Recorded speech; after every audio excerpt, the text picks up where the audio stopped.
PM મોદીની સભા। મોદીએ કહ્યું, ઇંડીવાડા ભ્રષ્ટાચારીઓને બચાવવામાં વ્યસ્ત છે। આગામી 5 વર્ષમાં ભ્રષ્ટાચારીઓ સામે વધુ કડક કાર્યવાહી કરવામાં આવશે।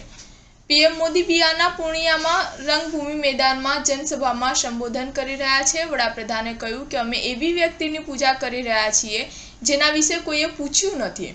તેમણે કહ્યું કે બિહારમાં અગાઉની સરકાર બિહારને પછાત કહીને છટકી જતી હતી। અમે સીમાંચલ અને પૂર્ણિયાના વિકાસને અમારું મિશન બનાવ્યું છે। અમે ભ્રષ્ટાચાર નાબૂદ કરવામાં વ્યસ્ત છીએ અને તેઓ તેને બચાવવામાં વ્યસ્ત છે।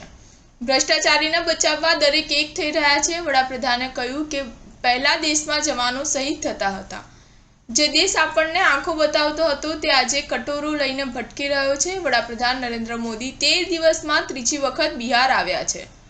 પીએમ વિશેષ વિમાન દ્વારા ગયા એરપોર્ટ અને ત્યાંથી તેઓ ગાંધી મેદાન પહોંચ્યા હતા। ગયામાં પીએમ મોદીએ લાલુ પરિવાર અને આરજેડી પર નિશાન સાધતા કહ્યું કે આરજેડી બિહારમાં જંગલ રાજનો ચહેરો છે।